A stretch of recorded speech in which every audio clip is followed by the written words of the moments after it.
তওবা কেমনে করবেন শিখায় দেই। প্রথমে ঘোষণা, আল্লাহ আকাশের নিচে জমিনের উপরে আমার চেয়ে বড় পাপী কেউ নাই। সগীরা কবিরা, জেনে না জেনে, ইচ্ছায় অনিচ্ছায়, শিরকে বেদাতি, শয়তানের ধোকায় পড়ে, নফসের ওয়াসওয়াসায় অনেক পাপ করেছি আল্লাহ। আল্লাহ আমি স্বীকার গেলাম আমি পাপী, আমার চেয়ে বড় পাপী কেউ নাই।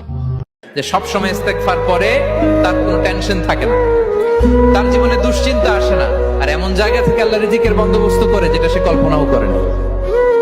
আল্লাহ পাকের পক্ষ থেকে একটা বিশেষ অনুগ্রহ হচ্ছে একাকিত্ব।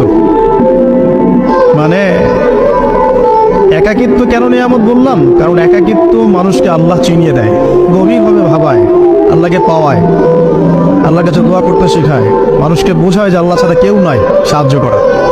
সারাটা জীবন পাপ করে থাকলেও একটা বার দাঁড়িয়ে খালি বলেন আল্লাহ আস্তাগফিরুল্লাহ ওয়া আতুবু ইলাইহি, মন থেকে বলেন আল্লাহ আমি ভুল করেছি, আল্লাহ আমাকে মাফ করে দিন।